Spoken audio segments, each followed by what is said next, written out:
In the years that followed, Shaq says he wondered whether he could have made a difference if he had made it to the party that night. In his autobiography, he wrote, "If I would have been standing by his truck, would the killer still have shot?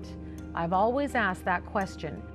Shaq will's sad words of how he wished he could have showed up for his friend and how he believes he could have been able to save Biggie has been going viral on the internet, with most believing that no one would have touched Biggie with Shaq on his side, not even Diddy. Although the notorious Big and Shaquille O'Neal seem like two unlikely colleagues, both icons have made unforgettable contributions to the world of hip-hop. The two rappers were also good friends in the 1990s. Back in 2011, Shaquille O'Neal celebrated his 39th birthday as the Boston Celtics sat at the top of the Eastern Conference. And while Shaq was then sidelined with an Achilles tendon injury, he was still in a good position to compete for his 5th NBA championship ring. While things were going great for Shaq then and even right now, a tragic event that happened years ago could have changed how his life is right now. O'Neal could have found himself in a life-altering situation as he planned to attend a party with his friend, Biggie. Back in 2011, Shaq talked with ESPN's Outside the Lines, reflecting on how he met Biggie and pondering how things could have been different. Shaquille O'Neal first became a fan of Christopher Wallace, best known as Biggie, when he heard his name used in one of Biggie's songs. "First time I heard Biggie Smalls was he said my name in a rap," Shaq told ESPN.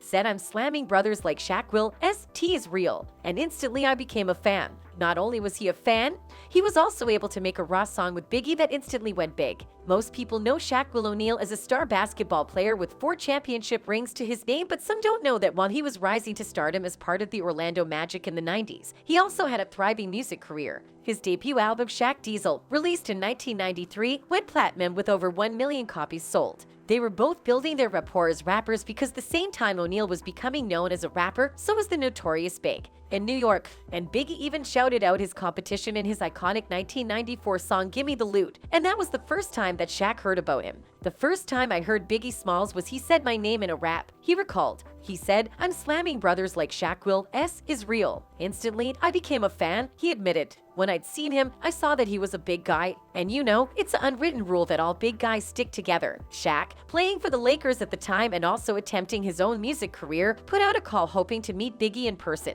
His dream happened because in 1996, O'Neal, who was then busy recording his 3rd album, recruited Biggie himself to be on a track. What kind of respect did he have for Shaquille the athlete? Shaq is a beast, you know. Go hard or go home, and he really embodies that. And Biggie paid respect by shouting him out. He said, "Honestly, my concept was always to rap with my favorite rappers. I put out a call to him and asked him if he would do a song with me. Biggie was someone who would never feature in a song by artists he didn't respect, but when he got a call from Shaq, Biggie answered him almost immediately and said he would love to do a song."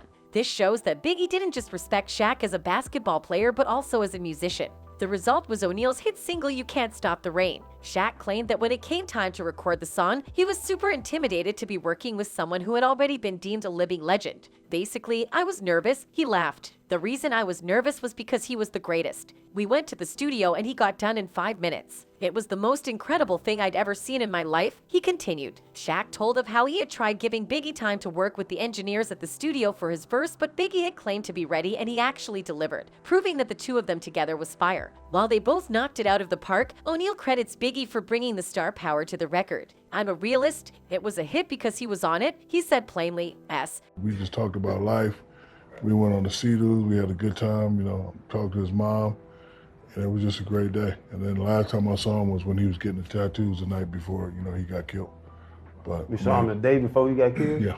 My favorite track. Clip Shaq claimed that he met Biggie a day before Biggie was short and that Big was getting a tattoo of some scriptures on his hand. The next time Shaq planned to see his friend was the fateful night that the MC was shot and killed in Los Angeles. It must have been pretty devastating for Shaq, who had seen his friend just the day before, and who was also supposed to be a part of the people in the Fateful car. He was playing in his first season for the Lakers at the time and had planned to attend the Soul Train Awards after party with Biggie. His uncle was supposed to have picked him up from his condo to the party that evening, and Shaq was dressed ready to leave. "I was in my condo. I had on a cold white suit, white hat and all that. I was on my way. I was dressed, ready to go," O'Neal said. Unfortunately or fortunately for Shaq, he passed out from being tired and fell asleep, only waking up at around 4 o'clock from a call from his mother. Shaq said, "I just fell asleep. I woke up about 4 o'clock from a call from my mother. She said, "Did you go to the party?" I'm like, "No, what are you talking about?" She said, "You know, your friend was shot." And I was like, "What?" So then I hung up with her and called some people, and they told me what had happened.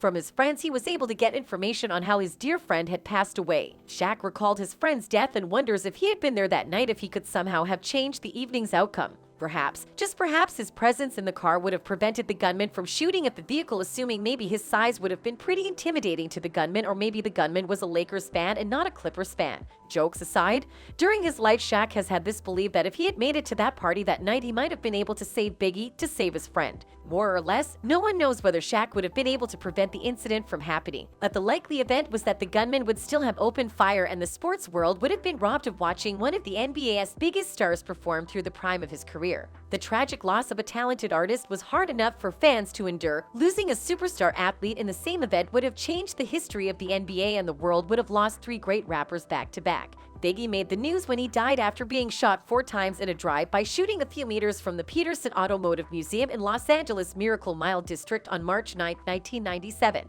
He had attended an industry after-party with other rap artists like P. Diddy, Missy Elliott, and Aaliyah. After the party, Biggie was on his way back to his hotel with his entourage when he came to a regular stop at a red light, and less than a minute later, a dark Chevy Impala pulled up alongside the rapper in his green GMC Suburban and opened fire on the vehicle. Despite being rushed to nearby Cedars-Sinai Medical Center for emergency surgery, Notorious Big succumbed to his catastrophic injuries and was pronounced dead at just 24 years of age. His death has never been solved, but a widely reported feud between East and West Coast rap artists was thought to be the motive for his death, and it was rumored to be a revenge killing after the death of former friend turned rival Tupac Shakur only 6 months before the shooting. I do not know if Shaq could have changed the outcome of that night or not, but as a sports fan and one who finds Shaquille O'Neal entertaining, I don't hate the fact that he fell asleep that night and missed that party. To finish off his interview, Shaq O'Neal said, "I just was thinking that I'm fortunate enough to say that I knew him. Fortunate enough to say that he blessed me with 32 bars on my album.